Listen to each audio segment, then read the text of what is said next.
Bonsoir et bienvenue sur le plateau du Grand Direct. Très heureux de vous retrouver pour votre heure d'information en région Provence-Alpes-Côte d'Azur avec notre premier invité dans quelques minutes, Christian Estrosi, le maire de Nice et président de la métropole Nice-Côte d'Azur en duplex du vaccinodrome géant de la capitale azuréenne. Le pari a été tenu.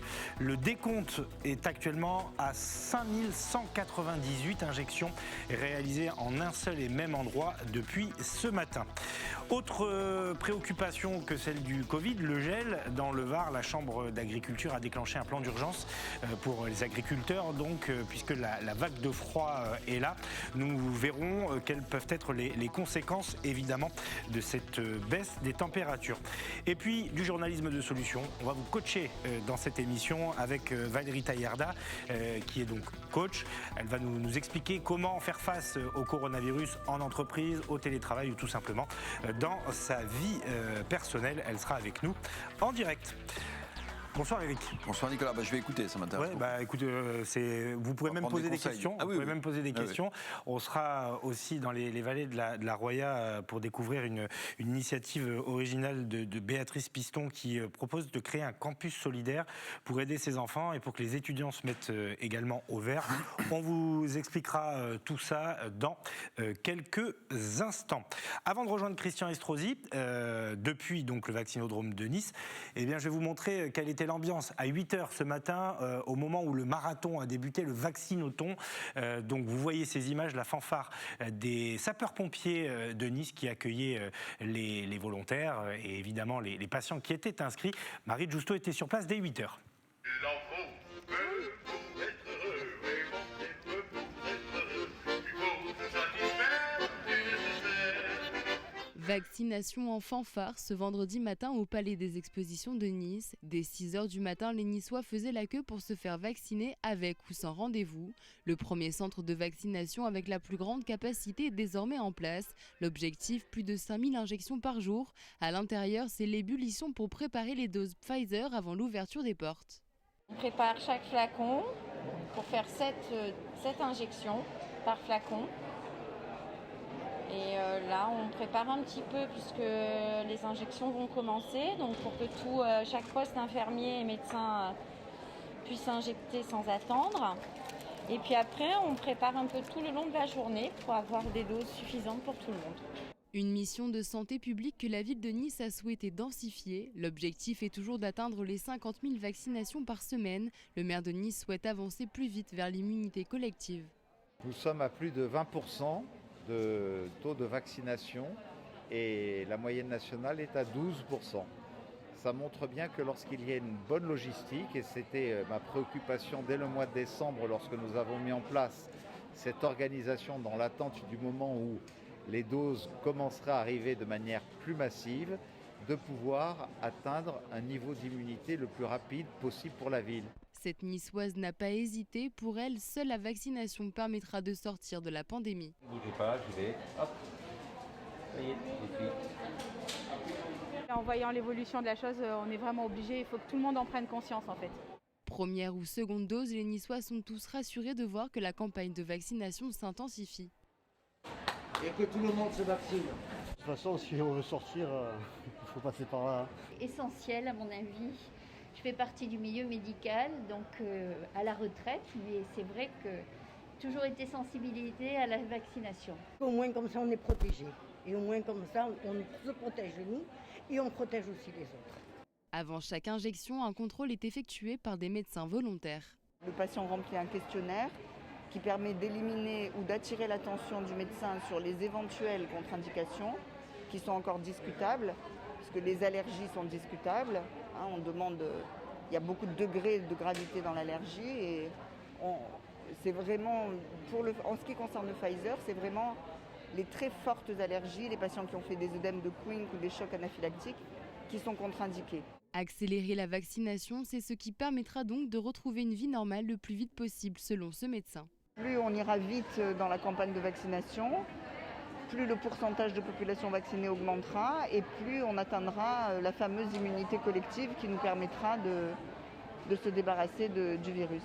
À Nice, 95% des personnes de plus de 70 ans sont déjà vaccinées. C'est pourquoi au Palais des Expositions, les injections sont également ouvertes à d'autres tranches d'âge. Et bonsoir Christian Estrosi, maire de Nice, président de la métropole Nice-Côte d'Azur. Merci d'avoir accepté notre invitation. Depuis donc le vaccinodrome, alors ben voilà, j'allais faire le compte.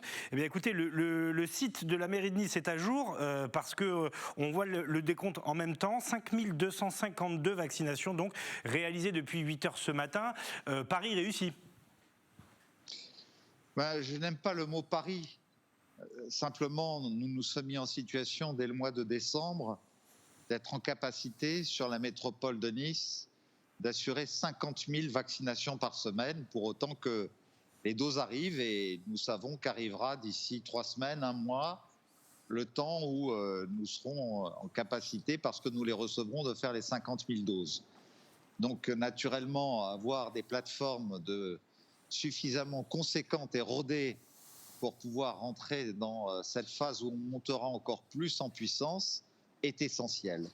Ce soir, nous comptabilisons ici sur une journée 5250, voire peut-être plus, lorsqu'on comptabilisera à la clôture finale, la capacité de cette plateforme où nous aurons eu une 50aine d'infirmières, une dizaine de médecins, une centaine de personnels administratifs pour le suivi des dossiers, naturellement, qui auront administré aujourd'hui le vaccin. Et si l'on comptabilise en plus la plateforme de Nicaia et puis les unités mobiles qui sillonnent la métropole, eh bien, sur la journée d'aujourd'hui, c'est près de 700 doses qui auront été administrés sur la métropole. Mais alors quel est le secret de la ville de Nice et de la métropole, Christian Estrosi? On entend beaucoup d'élus, y compris dans notre région, dire qu'il manque des doses. C'est le cas aussi des pharmaciens et des médecins. À Nice, vous n'avez pas de problème d'approvisionnement? Mais ce n'est pas un secret, c'est simplement que dès le mois de mars 2020, j'ai compris ce qui était en train de se produire et que naturellement nous rentrions dans une phase où il fallait une réorganisation structurelle de notre collectivité. Nous sommes la 5e ville de France, une des 3 plus grandes métropoles de France, et il fallait tout de suite organiser une logistique pour faire venir des masques, du matériel, des combinaisons, des produits du monde entier, de tous les continents, puis ensuite des campagnes de dépistage, tests sérologiques, etc., etc.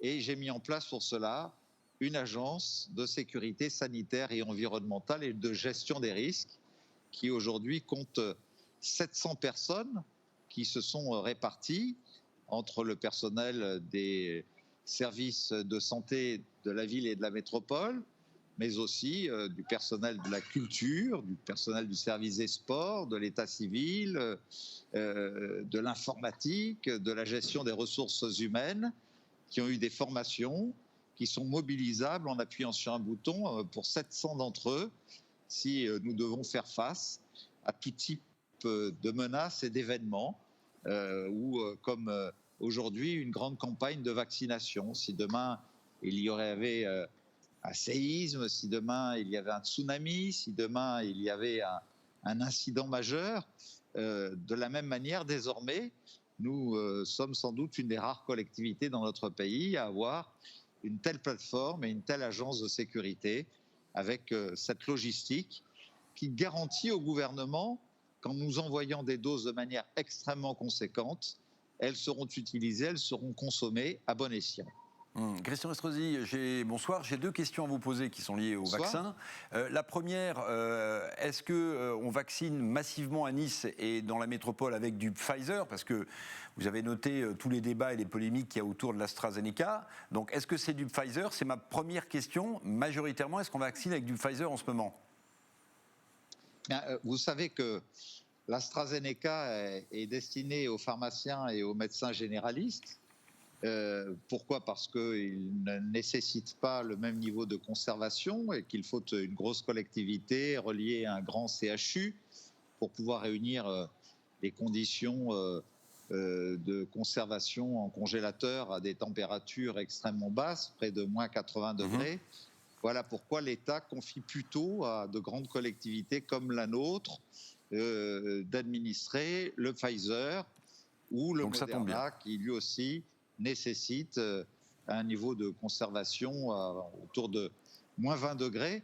Donc c'est la raison qui fait que ce sont les 2 seuls vaccins pour l'instant, en attendant le Johnson & Johnson que nous administrons. Alors ma deuxième question, Christian Estrosi, vous aviez annoncé il y a quelques jours... Pour autant, permettez-moi de dire à tout le monde, que se faire vacciner est une exigence et que l'AstraZeneca est un très bon vaccin. Voilà. Donc, naturellement, les théories du complotisme, les doutes qui sont générés ici ou là, si on a la chance d'avoir quelque part sous la main un médecin, un pharmacien qui peut vous l'administrer, il ne faut pas hésiter. Surtout, n'hésitons pas. Alors, ma question porte sur le vaccin russe, Christian Estrosi. Il y a quelques jours, vous aviez annoncé être en mesure de commander le fameux Sputnik V.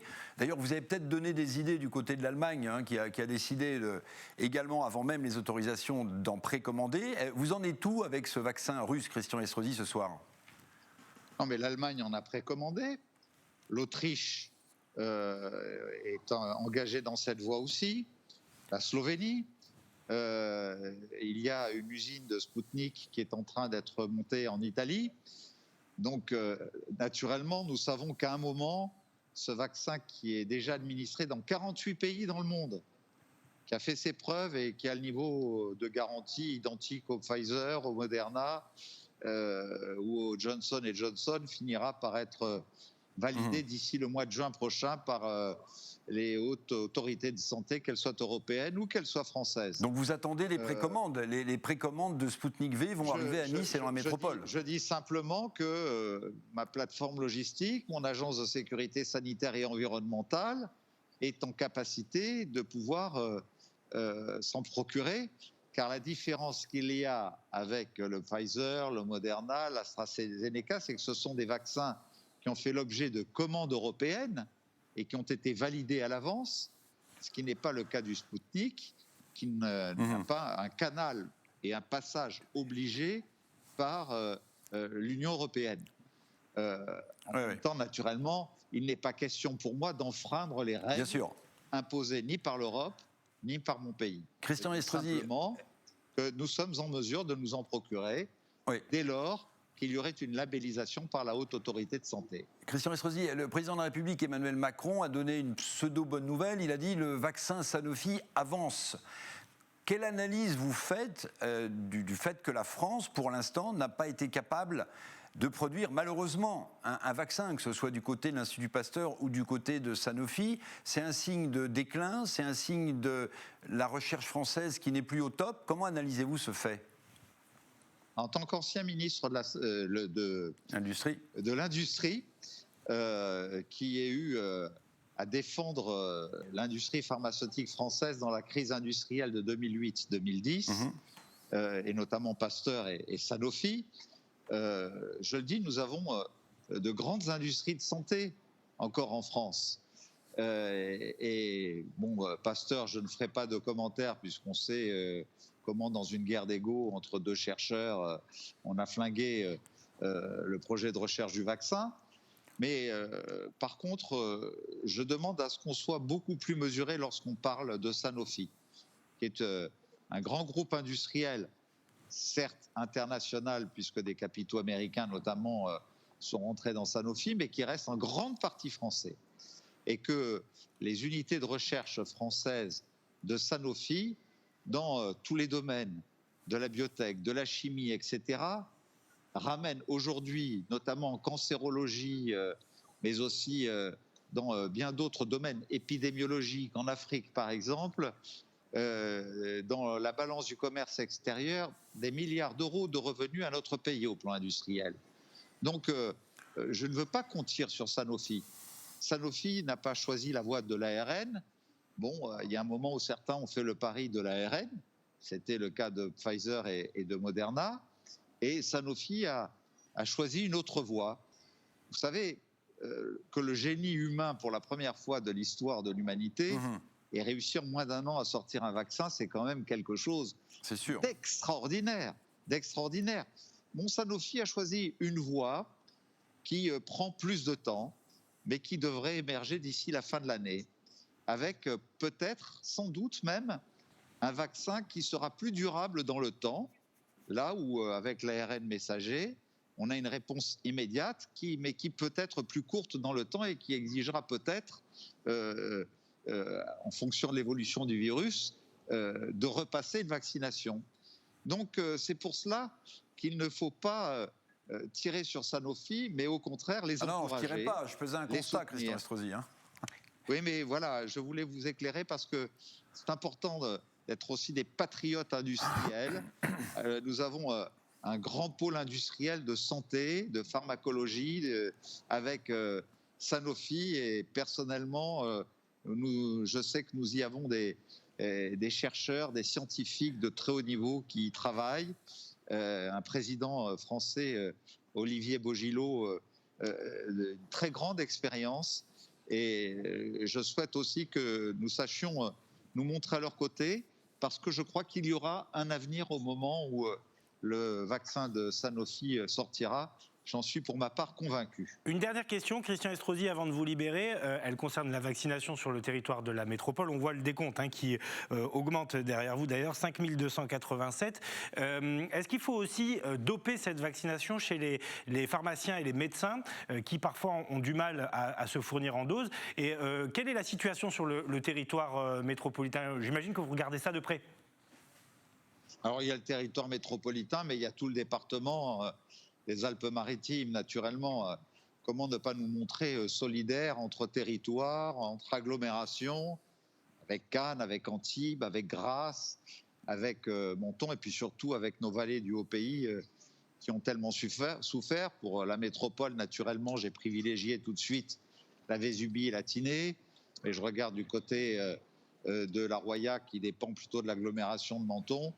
Et donc, naturellement, tout ce que nous pouvons faire avec Nice, qui est le chef-lieu du département, qui a le CHU et le siège du CHU du département, nous nous montrons aussi solidaires de tous ceux qui viennent vers nous et qui ont besoin que nous complétions les efforts des autres.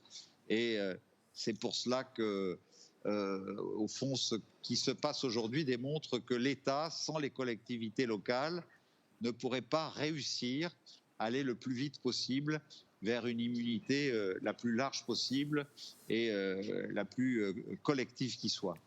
Merci beaucoup, Christian Estrosi, maire de Nice, président de la métropole Nice-Côte d'Azur. 5290 donc vaccinations effectuées depuis ce matin au Palais des Expositions. La vaccination qui se poursuit évidemment sur tout le territoire. Merci, vous étiez accompagné de Marie Justo. Autre dispositif dont on aurait pu parler avec le maire de Nice, c'est cette box installée devant la gare de Nice. Vous vous souvenez, on avait parlé de la box à test. Eh bien, il y a maintenant une box à vaccination. Et c'est, j'allais dire Thomas Bernabé. Non, Thomas Bernabé, on va le retrouver un peu plus tard. C'est Alexis Ricard qui vous explique tout ça. Sur le parvis de la gare de Nice, il y avait déjà une box de dépistage. Voilà maintenant la box de vaccination. Objectif, faciliter l'accès au vaccin sur un lieu très fréquenté. Le processus, lui, est identique aux autres centres de vaccination. La première étape, c'est que les patients prennent rendez-vous. Alors, pour la prise de rendez-vous, on va avoir une communication sur la box qui va être mise en place. Sur Internet, il y aura également aussi des informations pour pouvoir prendre ce rendez-vous-là. Une fois que les patients ont pris rendez-vous, ils viennent tout simplement se faire vacciner et ils repartent avec leur attestation de vaccination. Alors, les conditions qu'il va y avoir à respecter, ça va être les conditions d'éligibilité. L'initiative est une première en France. C'est une première box en France de vaccination. Il y en aura d'autres sur d'autres parvis de gare, puisque les gares, comme vous le savez, partout, il y a des pharmacies en face des gares qui sont souvent exiguës et qui n'ont pas la place pour pouvoir se faire vacciner correctement. Donc on rajoute 15 mètres carrés, super bien équipés, lavés de façon anti-Covid, etc. tous les soirs et remis à propre tous les matins. Tout est en place, il ne manque plus que les doses afin d'enchaîner les rendez-vous. C'est sur leur quota de doses, on rentre sur les doses de vaccination et de vaccins qu'ils reçoivent dans leur officine. Et puis par rapport au rendez-vous, alors vous savez qu'il y a toute une organisation aussi, parce que ce qui est très important, et ils le conçoivent, c'est de ne pas jeter de doses. A noter que plusieurs pharmaciens pourront se partager cette box de 15 mètres carrés, toujours dans le but de vacciner un maximum de personnes le plus facilement possible.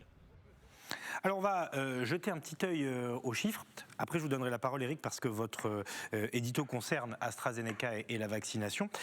On se base toujours nous sur les chiffres du 18 mars, date à laquelle les Alpes-Maritimes ont basculé dans le confinement. Ça nous permet de voir un petit peu l'évolution des chiffres. Alors vous voyez sur les Alpes-Maritimes que le taux d'incidence est revenu au taux initial, si j'ose dire, après avoir explosé. Donc il est quand même en oui, on avait net dépassé recul. les 700 à un moment. Voilà, à un moment, on était quand même très haut dans les Alpes-Maritimes. Et la bonne nouvelle, c'est la tension hospitalière. On était à plus de 150. Elle est désormais à 124, 145 très exactement au 18.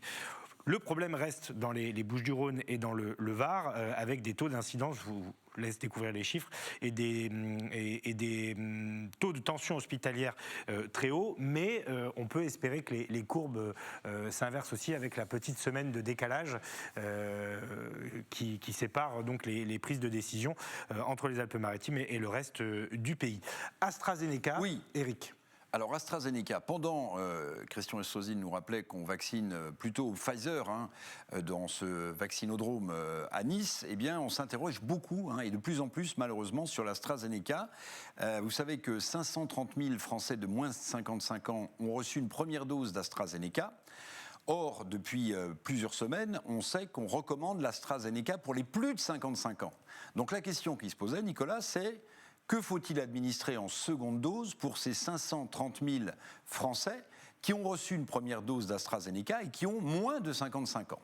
Alors les autorités sanitaires françaises ont dit, il n'y a pas de problème, il n'y a pas de souci, ces 530 000 personnes vont pouvoir se faire vacciner pour une deuxième dose avec du Pfizer, ARN messager, ou avec du Moderna. Double question. La première question, c'est... Est-ce que changer comme ça de cheval en cours de route, passer d'un vaccin classique à un vaccin ARN messager, est neutre pour la santé? Les autorités sanitaires françaises disent oui, il n'y a pas de problème. Le problème, il y en a un, c'est que l'OMS, l'Organisation mondiale de la santé, elle, ne recommande pas pour l'instant de changer de vaccin après une première dose d'AstraZeneca, de se faire vacciner au Pfizer ou Moderna. Premier problème. Deuxième problème, mon cher Nicolas, on le sait, et Christian Estrosi le rappelait il y a quelques minutes, tout ça, ça peut se dérouler de manière fantastique, la vaccination, mais à condition qu'on ait les doses de Pfizer. Or, si on recommande à nos 530 000 Français de moins de 55 ans de se faire vacciner avec une seconde dose de Pfizer, la question, elle est très simple. Aura-t-on assez de doses de Pfizer pour continuer le plan de vaccination classique en France et pour administrer à ces 530 000 personnes françaises une dose de Pfizer? Deuxième souci. Alors, on a quelques bonnes nouvelles, je le rappelais. Le président de la République nous dit que le vaccin de Sanofi progresse. Là, c'était pour vous faire sourire et nous mettre du baume au cœur. Petit souci également avec un autre vaccin qui va arriver en Europe et en France, le Johnson & Johnson, dont certaines autorités sanitaires explique qu'il y a peut-être là aussi des problèmes de caillots et de thrombose avec le Johnson & Johnson. Donc vous le voyez, le plan de vaccination français se complique et en tout cas, autour de l'AstraZeneca, c'est le flou. Et quand il y a un flou, il y a un loup, comme disait Martine Aubry. Et ça, évidemment, ça va accroître la défiance des Français vis-à-vis de cet AstraZeneca. Mais Pfizer nous annonce des choses intéressantes. Oui, c'est l'annonce aux Parisiens qui donc a sorti l'information de traitement. De médicaments seraient à l'étude et en bonne voie chez Pfizer avec un vaccin efficace à 100% sur le variant sud-africain. Donc on aurait peut-être une solution de traitement, ce qui donnerait une alternative à la vaccination. Voilà, effectivement. Une page consacrée au Var maintenant. On va partir dans le Var. On va s'intéresser dans une dizaine de minutes maintenant au sort de l'établissement Les Oiseaux. Vous savez, c'est ce feuilleton qu'on suit grâce à Thomas Bernabé, établissement qui traite l'obésité infantile et qui doit fermer, ce qui provoque la colère des salariés. Et vous allez le voir, des anciens patrons, des anciens patients également. En attendant, on va s'intéresser à la vague de froid qui frappe le département et plus généralement notre région. Avec François Drouzy, bonsoir, vous êtes directeur adjoint de la Chambre d'agriculture du Var et vous avez dû finalement relancer votre cellule de crise pour prévenir le gel Alors, on s'y attendait ces quelques jours, cette vague de froid, mais ça peut avoir de grosses conséquences sur l'agriculture varoise, du coup. Tout à fait, oui, bonsoir. Donc effectivement, ces dégâts-là du gel qui étaient attendus ces dernières nuits ont tapé fort dans le département, puisque comme vous devez le savoir, les températures sont descendues de pratiquement -10 dans le Haut-Var jusqu'à -1 sur le littoral.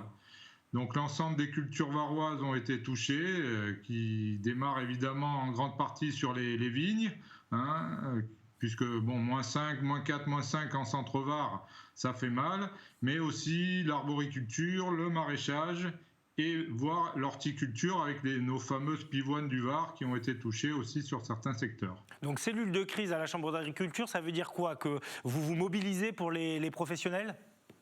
Voilà, effectivement, la Chambre d'agriculture est toujours en première ligne dans ces cas-là, et malheureusement dans le Var on a souvent ces aléas climatiques. Et donc on met ce qu'on appelle un guichet unique pour que tous les agriculteurs au moins puissent nous appeler pour avoir quelques renseignements.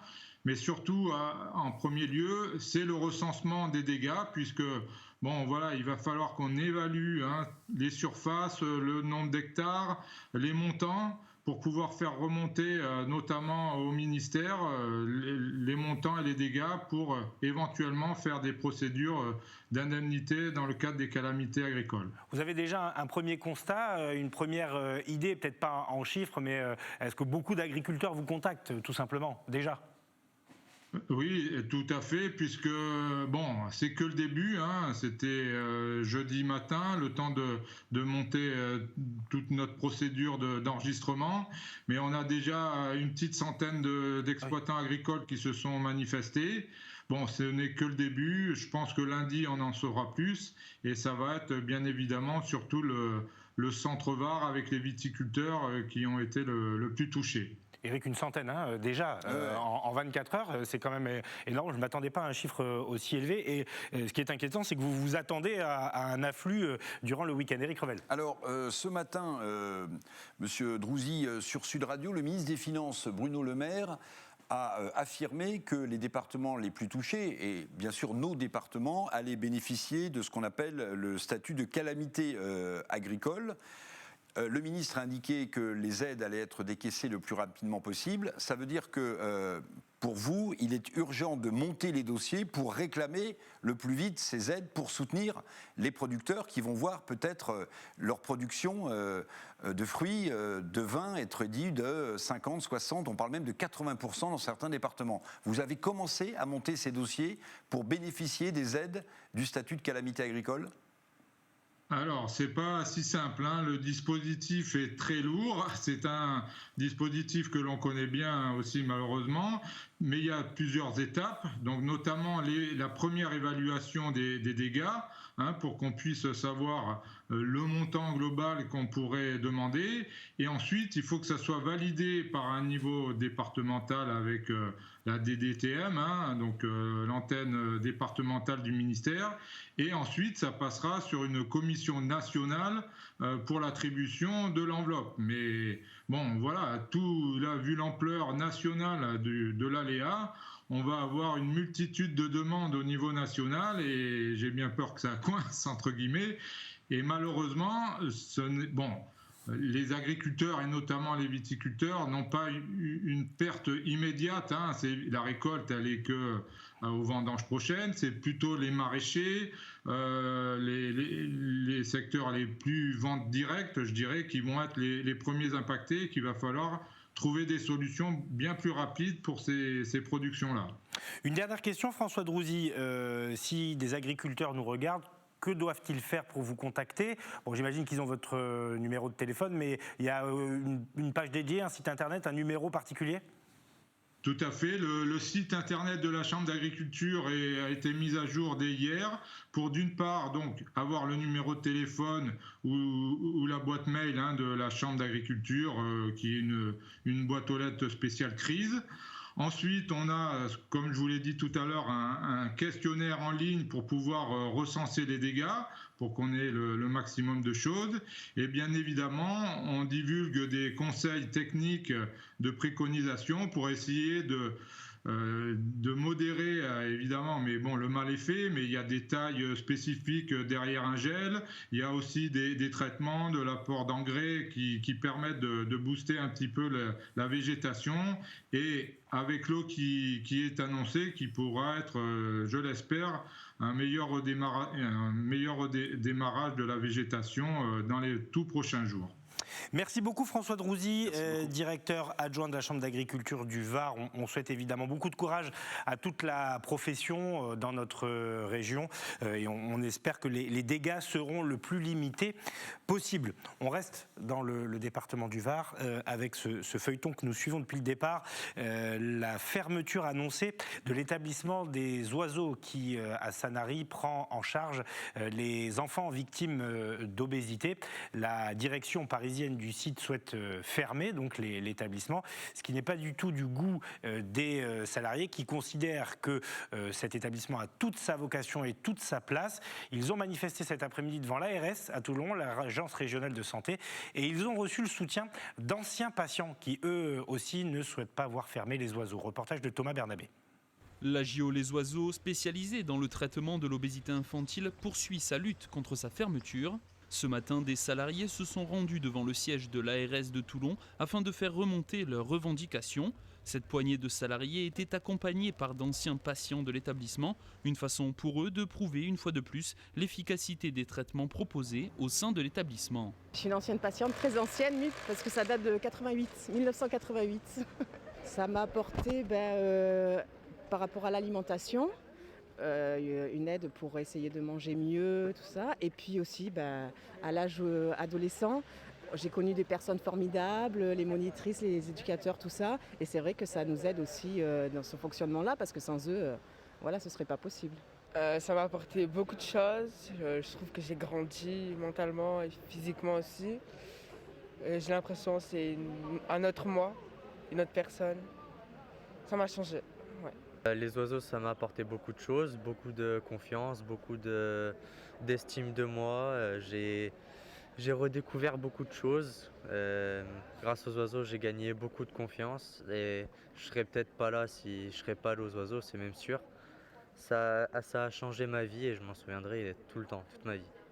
Des témoignages forts et des familles qui ont fait le déplacement pour montrer leur soutien à cet établissement dont la réputation ne semble plus à démontrer. Une délégation a d'ailleurs été reçue par l'antenne toulonnaise de l'agence régionale de santé afin d'entendre les propositions des salariés, notamment concernant un projet de reprise qui permettrait de pérenniser l'activité. Alors c'est à affiner, donc on vous donnera rendez-vous dans quelques mois où justement on va travailler d'arrache-pied et l'équipe va se retrousser les manches en travaillant avec le CSO pour mettre un projet bien actualisé, bien mis sur un montage financier, sur quelque chose de plus structuré, où là l'ARS pourra se positionner. Là c'était juste présenter un projet qu'Elena n'avait pas présenté. Maintenant c'est de mettre des choses claires, précises et de dire voilà dans 3 mois c'est ce qu'on vous propose. Justement, l'ARS, interrogée par téléphone sur le sujet, s'est montrée à l'écoute de la problématique et nous a informé qu'un projet plus concret leur serait présenté prochainement. De là à dire que la fermeture des oiseaux est oubliée, il n'y a qu'un pas que les salariés sont prêts à franchir. Ce lundi, ils se rendront d'ailleurs devant le ministère de la Santé à Paris pour faire entendre leur voix dans la capitale. Une possible bonne nouvelle. Oui, une possible nouvelle. Et puis, vous voyez, au-delà de l'aspect médical, les témoignages qu'a recueillis Thomas Bernabé sont très forts parce qu'il y a l'aspect médical, mais il y a des jeunes qui disent sans les oiseaux, je ne serais peut-être pas là aujourd'hui.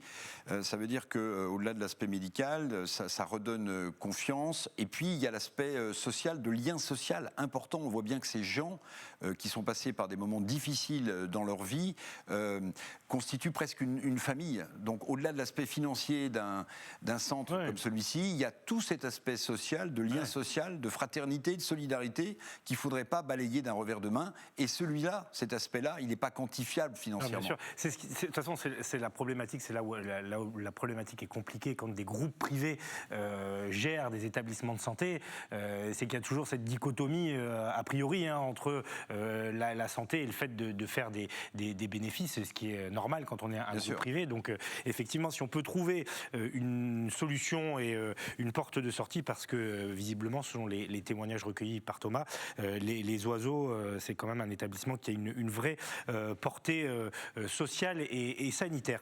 Vous parliez de mental, d'accompagnement, de confiance. Eh bien, l'heure du coach. Voilà, à 19h05 ce soir, on va essayer de se coacher un peu. Si jamais vous êtes un peu en dedans à cause de la crise, que au travail ça se passe mal, que le télétravail est difficile à supporter, que vous avez des problèmes aussi dans votre vie. Vous avez du mal sur les plateaux. Voilà, vous êtes un peu fatigué comme moi le vendredi. Eh bien, Valérie Taillarda va peut-être nous donner quelques clés. Bonsoir, merci d'être avec nous. Alors, vous êtes coach en Provence, hein, notamment. Vous avez fondé le cabinet de conseil Oxley, qui est un cabinet de conseil et de coaching en entreprise. D'abord, peut-être, avant de parler des solutions et de quelques astuces qu'on pourrait donner aux téléspectateurs, quel est le constat que vous faites, vous, à la fois dans l'entreprise et sur le moral, j'allais dire des Français, mais des Marseillais et des Provençaux, depuis un an? Eh bien, écoutez, il y a une grande différence déjà peut-être entre ce qu'on a vécu il y a un an, en tout cas nous, ce qu'on voit dans les entreprises, et puis ce qui se passe aujourd'hui. Je pense qu'il y a un an, il y avait un côté effectivement autour de la sidération du changement de vie radical. Et pour les entreprises notamment, ça se traduisait par deux effets. Hein. Toutes les entreprises qui ont dû basculer en télétravail du jour au lendemain et qui n'étaient absolument pas dans cet état d'esprit avant. Et puis la question de la peur. La question de la peur, et pas simplement de la peur pour son emploi, de la peur pour la situation économique globale, mais aussi la peur pour sa santé. Donc ça, c'était il y a un an, et aujourd'hui, ce qu'on voit, c'est d'autres considérations qui sont plus liées au fait qu'on est dans une optique où ça va durer. Donc le télétravail, là où il y a un an, il fallait s'organiser pour, aujourd'hui, c'est plutôt comment on en fait un vrai mode de fonctionnement à distance, et ça, c'est pas encore rentré totalement dans les mœurs. Et puis, l'autre chose, c'est effectivement cette notion de comment on gère l'incertitude, quoi. Comment on acte alors qu'on était plutôt quand même dans des schémas de pensée où le contrôle était quand même quelque chose qui était un peu partout, on avait le sentiment de tout contrôler. Là, force est de constater que non, on ne contrôle pas grand-chose avec cette épidémie, cette pandémie. Et donc, il faut traiter cette relation à l'incertitude qu'on n'avait pas avant. Comment on pourrait conseiller nos téléspectateurs pour faire face à l'usure? Parce qu'on le voit, là, il y a une question d'usure qui s'installe tant dans la sphère privée que professionnelle. Quels sont les petits conseils que vous pourriez donner pour trouver des soupapes? Alors, en fait, c'est une question de sécurité intérieure. Donc, il y a quelque chose autour de l'environnement est ce qu'il est. Alors, il y a un mot qui est souvent utilisé autour de lâcher prise. Alors, c'est un mot qui est facile à dire, mais en même temps, c'est extrêmement compliqué finalement à mettre en place, parce que ça veut dire quoi, lâcher prise? Mais en tout cas, il y a quelque chose, il y a une forme d'acceptation à avoir que le monde qui nous entoure est d'une complexité naturelle, que du coup on perd de l'énergie à vouloir combattre cette forme de complexité qui est autour de nous, et donc il y a déjà une phase d'acceptation qui est déjà importante. Et puis ensuite, il faut, au-delà de cette relation à notre environnement, la question c'est quels sont mes points de force, quels sont mes points d'appui, en quoi je peux, et là c'est vraiment un regard positif aussi sur soi-même, sur de quoi j'ai besoin déjà moi pour me sentir bien, indépendamment des autres quelque part. Donc ça peut être compliqué quand on est dans des systèmes où justement les relations sont très importantes, mais bien sûr que les relations sont importantes, mais il y a quand même cette question de revenir un peu à soi, non pas dans une forme d'égocentrisme, hein, c'est pas ça du tout, mais c'est plutôt pour bien comprendre où est-ce qu'on est bien, de quoi on a besoin pour déjà pouvoir se ressourcer tout seul, alors qu'on n'est pas forcément en contact avec des collègues qu'on aimait bien, alors qu'on est peut-être dans des situations financières ou de relations au travail qui sont compliquées. Ouais. Voilà. Autant une sorte d'audit interne. Oui, oui. Valérie Taillardat, je voulais vous poser une question très simple. Vous vous dites, bon, il faut s'appuyer sur ses forces, c'est le côté positif, mais on sait aussi, quand on se connaît un peu, qu'on est tous porteurs de faiblesses, de fractures, de fragilités. Est-ce que vous diriez qu'avec ces confinements multiples et variés, ces fractures, ces fragilités, ces faiblesses prennent plus d'importance dans ces périodes difficiles ? C'est pas que ça prend plus d'importance, c'est simplement que ça les met à jour. Donc elles n'étaient pas moins importantes avant, mais simplement dans une forme de routine, dans une forme de fonctionnement. De stabilité même. Un peu automatisé, voilà. On les regardait pas forcément parce qu'en plus, on est quand même dans une société où il faut être fort. Donc du coup, on n'avait pas tendance à aller regarder ce genre de choses-là. Moi, j'ai coutume de dire que c'est pas parce qu'on a une fragilité que ça nous rend vulnérables. Hein. C'est comme quand on a une cicatrice sur la main, on a toujours la cicatrice. Hein. Et quand on la touche avec le doigt, on peut la sentir. Mais c'est pas pour autant qu'elle nous fait mal et c'est pas pour autant qu'elle radicalise un peu la blessure que nous avons eue. Merci beaucoup. En tout cas, Valérie Taillardat, on essaie donc de se recentrer un peu sur nous-mêmes, de voir le positif et d'analyser les véritables besoins qui sont essentiels. J'aime bien votre terme d'audit personnel. Ah oui, c'est une forme d'audit. J'ai essayé de trouver une métaphore économique, parce que je dresse souvent des louanges sur votre science économique. Merci. En tout cas, je rappelle que vous êtes coach en Provence, à Marseille, et fondatrice donc du cabinet de conseil Oxley. Merci à vous. Merci à vous. On est vendredi, mon cher Eric. C'est le jour du poisson. Oui, et autre chose aussi dans cette émission. Les Azuréens. Les Azuréens du bout du monde. Alors on a choisi de retourner sur une partie de la planète où nous étions déjà allés prendre un peu des nouvelles. Eh bien, nous prenons la direction de l'Australie avec évidemment Claudia. Olivier, bien sûr.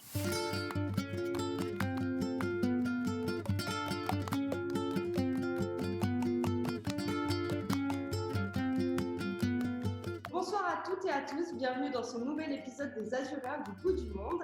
Donc ce soir, on va retrouver Pauline qui se trouve actuellement en Australie. Bonsoir Pauline. Bonsoir. Merci d'avoir accepté notre invitation. Donc vous êtes originaire de la Colle-sur-Loup et maintenant ça fait bientôt 4 ans que vous êtes en Australie à Mackay, donc au nord du Queensland. Nous étions déjà allés en Australie il y a quelques mois et nous avons décidé d'y retourner pour voir l'avancée de la situation. Donc tout d'abord, pour commencer, qu'est-ce que vous faites exactement en Australie ? Alors moi j'étudie à temps plein et je travaille à temps partiel. Donc voilà, je suis majoritairement étudiante en naturopathie. Donc on va parler de la crise sanitaire qui nous touche maintenant depuis plus d'1 an. Donc avec 30 000 cas et seulement 900 décès, le pays a été très peu touché par la crise sanitaire. Comment pouvez-vous décrire l'ambiance générale du pays face à la pandémie ? En fait, rapidement, on s'est rendu compte que c'était quand même très bien géré. Et puis voilà, maintenant, aujourd'hui, c'est presque fini. On peut maintenant revoyager en Nouvelle-Zélande bientôt. Donc voilà, petit à petit, on revient à la normale, quoi. Quelles sont les mesures, et s'il existe encore des mesures qui ont été mises en place par le gouvernement pour lutter contre la Covid ? Là, il y a eu 2-3 petits clusters à Brisbane. Donc, tout le Queensland, maintenant, on doit repartir à porter des masques. Là, depuis début avril, on doit reporter des masques pendant 2 semaines. Donc, comme Mackay, c'est une petite ville, c'est vrai que ça fait un peu bizarre parce qu'ils n'étaient pas habitués, en fait. Donc, là, maintenant, de redevoir porter un masque un peu sorti de nulle part, voilà. Y a pas tout le monde est content, mais tout le monde joue le jeu et tout le monde sait pourquoi ils le font. Donc. Est-ce que les commerces et les restaurants sont ouverts ? Alors, à Mackay, oui. Jusqu'à un certain moment, on n'avait pas le droit de danser dans les bars et les boîtes, mais on pouvait quand même y aller. Maintenant, je crois que c'est pas plus de 30 personnes pour l'instant. Mais voilà, sinon, tout est ouvert. Pour l'instant, chez nous, c'est vrai qu'il n'y a pas trop de changements. Et la campagne de vaccination, du coup, comment ça se passe en Australie ? Est-ce que les Australiens sont prêts à se faire vacciner ? Alors, je pense qu'ils le feront s'ils doivent le faire. Aujourd'hui, c'est pas obligatoire. Donc, et puis c'est réservé pour l'instant. Je crois qu'il y a 5 phases de vaccination. Les prioritaires, c'est les personnels de santé, les personnes âgées, les personnes un peu plus forcément vulnérables. J'aurais une dernière question, un peu plus personnelle. Qu'est-ce qui vous manque le plus de la région PACA et plus précisément de la Colle-sur-Loup? Je pense que premièrement, c'est ma famille et mes amis, ça c'est sûr. Après, c'est bon, la nourriture. Ils n'ont pas nos croissants, ils n'ont pas nos fromages.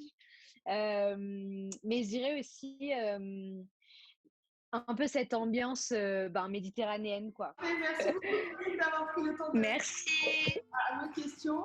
Je vous dis à bientôt, à très vite en tout cas. Et puis, merci. Et puis quant à nous, on se retrouve la semaine prochaine avec la nouvelle Azuréen à l'autre bout du monde. Alors, je ne sais pas si vous avez remarqué, il y a un grand enseignement quand même de ces chroniques des Azuréens du bout du monde, c'est que j'ai l'impression qu'on ne mange bien qu'en France. Hein. C'est pas faux. Tous ou en presque France, nous disent la nourriture nous manque. Et notamment dans le sud de la France, avec tous les produits dont on dispose. Le seul qui s'est pas plaint, c'est notre Azuréen de la semaine dernière qui est à Gênes. Ah oui, donc pas très Gênes, loin. la même chose que, et puis en Italie, dans le sud. Mais moi, ce que je préfère dans la chronique de Claude Olivier, c'est la dernière phrase que j'attends avec impatience. Ouais. Qu'est-ce qui vous manque le plus dans notre région sud ? D'ailleurs, vous aviez remarqué la semaine dernière qu'il n'y avait pas. Et du coup, elle s'est rattrapée cette semaine, Claudia Olivier, qu'on salue évidemment. On va rejoindre Béatrice Piston dans quelques instants, qui a créé un campus solidaire dans les Alpes-Maritimes. Elle va nous expliquer ce que c'est.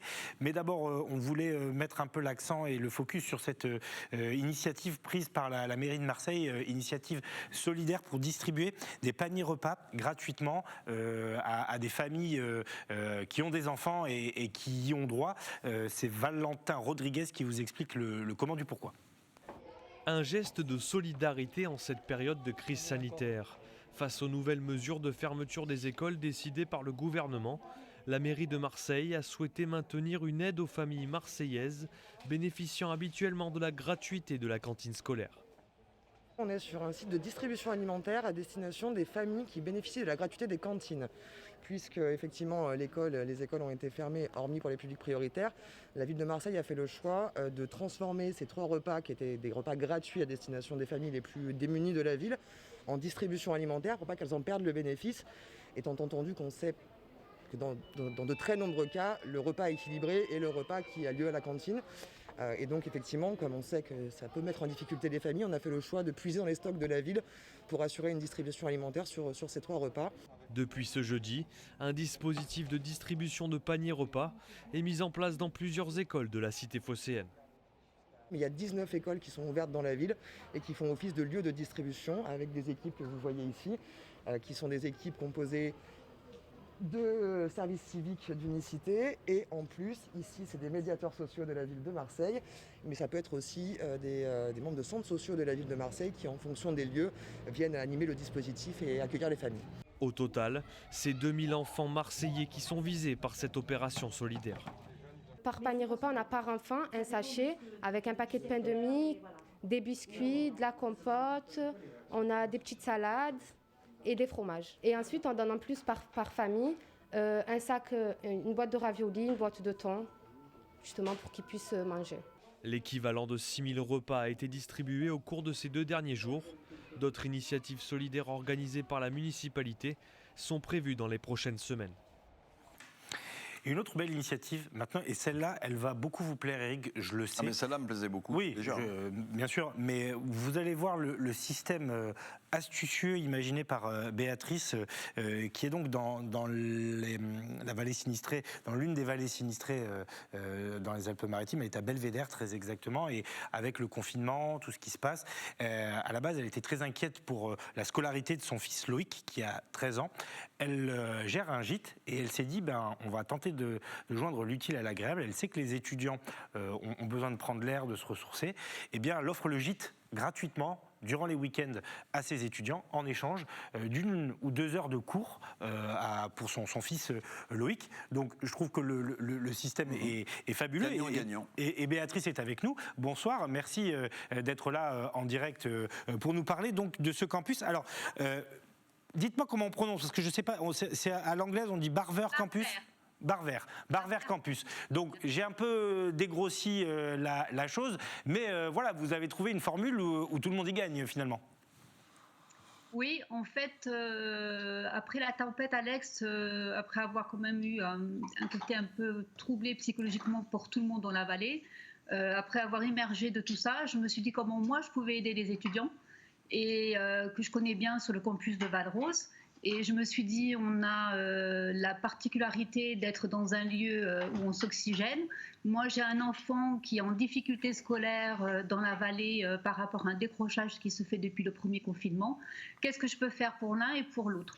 Et l'idée, c'est de les accueillir, de les prendre en charge, eux, les étudiants, pour pouvoir leur permettre de s'évader, de participer à notre vie à la ferme. Et en échange, pour mon fils, d'avoir retissé des liens sociaux, parce qu'on en a tous besoin depuis 1 an.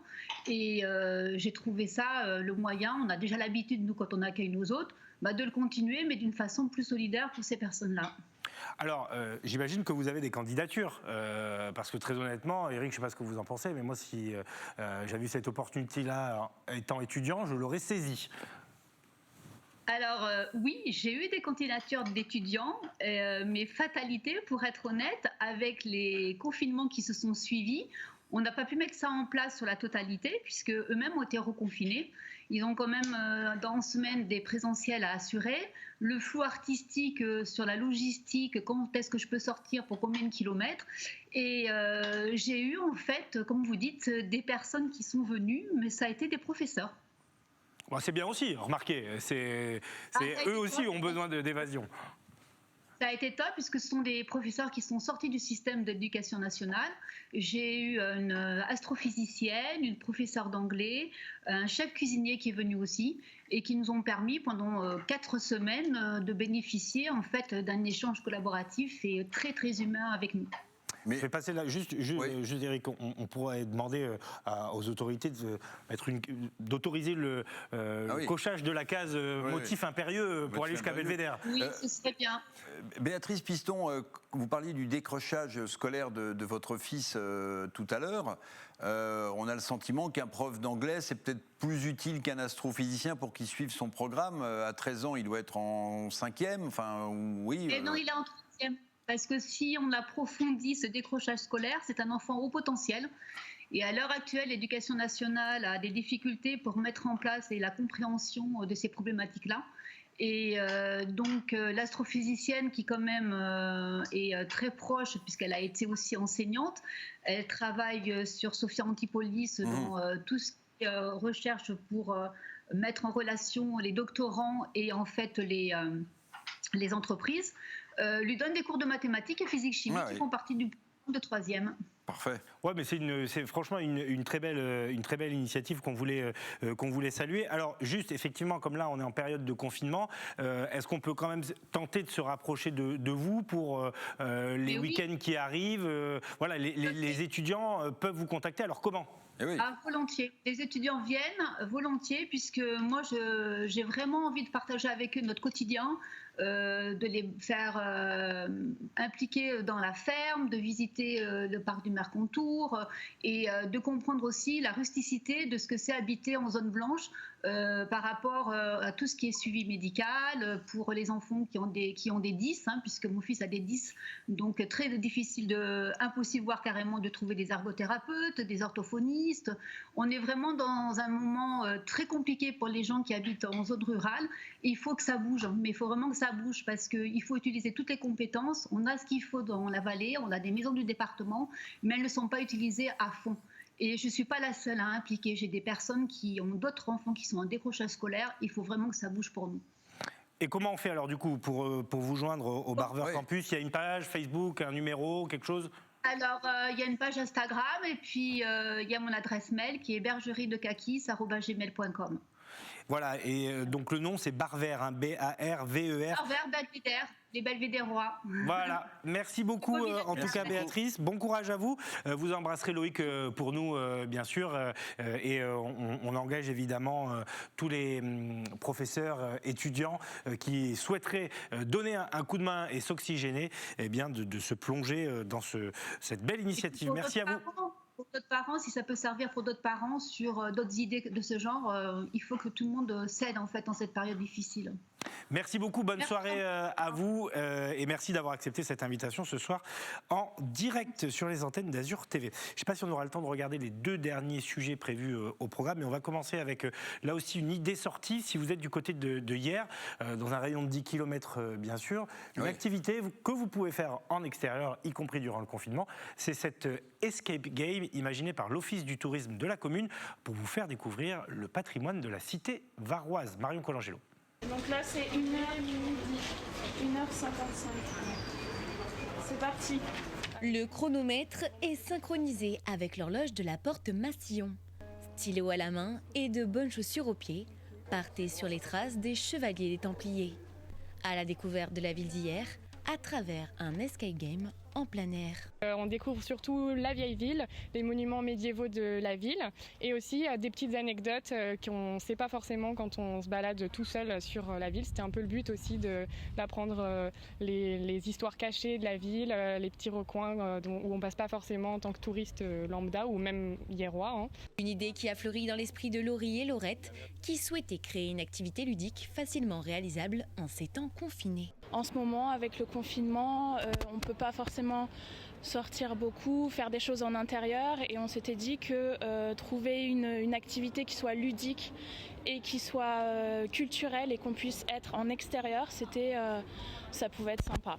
Un moment ludique de découverte du patrimoine hyérois, riche en histoire, que la commune essaie de promouvoir. Et nous essayons de dynamiser un petit peu notre centre-ville et entre autres la partie médiévale de Hyères, puisque Hyères a une histoire depuis l'Antiquité, les Grecs, avec la cité d'Olbia, le Moyen-Âge et puis la reine Victoria, donc fin du 19e siècle. Donc cette partie de Hyères qui est dans le parcours des arts, au centre-ville, la partie initiale, nous essayons de créer entre autres de nouveaux produits accessibles à tous. Il suffit d'un peu de logique et de réflexion pour découvrir les richesses historiques et architecturales de la cité médiévale. C'est surtout de la logique. Il y a des énigmes comme donc des choses qu'on a l'habitude de faire, pas forcément en jeu, des sudoku, des masterminds, des calculs.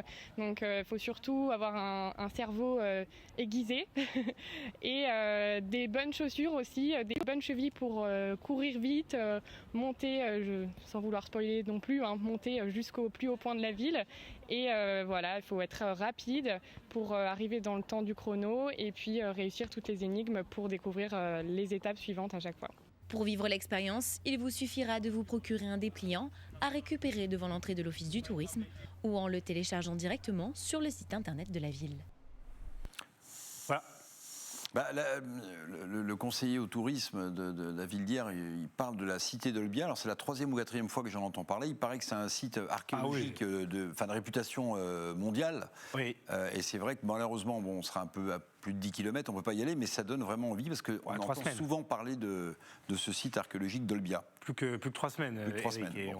Vous aurez le droit d'y aller. Et vous irez peut-être aussi à Fuveau, c'est encore un peu plus loin de votre camp de base dans les Bouches-du-Rhône. Mais là aussi, il y a quelques curiosités à découvrir. Et comme on a le temps, eh bien, je vous propose de découvrir ce reportage concocté par Marie Coursin et Yantel Criado. C'est un petit village provençal du pays d'Aix que nous vous faisons découvrir aujourd'hui.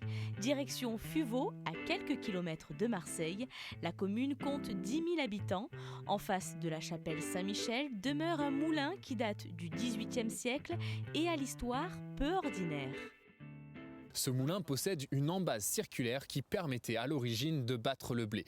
Mais au XIXe siècle, il va changer de fonction. En effet, une tempête le 21 septembre 1839 va décapiter ce moulin, un arbre lui tombant dessus. On va donc décider de le transformer en pigeonnier et à l'intérieur on retrouve une centaine de boulins qui permettaient aux couples de pigeons de pouvoir s'y installer. Le pigeonnier était la marque des seigneurs avant la Révolution française. Mais par la suite, à l'époque qui nous concerne, au 19e, c'était la marque de la paysannerie. Plus le pigeonnier était grand, plus on possédait de terre. Autre endroit intéressant de ce village de Fuveau, c'est le lavoir dans lequel on se trouve. Créé en 1873, il fait partie d'un grand mouvement hygiéniste qui a lieu à cette époque-là en France pour pouvoir éradiquer le choléra et les maladies qui sévissent dans les villes et villages. Ici venaient les lavandières. D'ailleurs, ce qui est assez intéressant, c'est qu'il n'y a pas de nom pour désigner un homme lavant le linge. Ça n'existe pas. Ils étaient d'ailleurs interdits de venir ici. C'était un endroit exclusivement réservé aux femmes. Un métier d'ailleurs qui était assez difficile et physique. Un lieu où une certaine hiérarchie était respectée parce que les plus vieilles lavandières avaient la primeur de l'eau la plus claire, alors que les nouvelles arrivantes utilisaient l'eau déjà souillée. D'ailleurs, il y avait aussi un petit bisoutage pour celles qui commençaient le métier.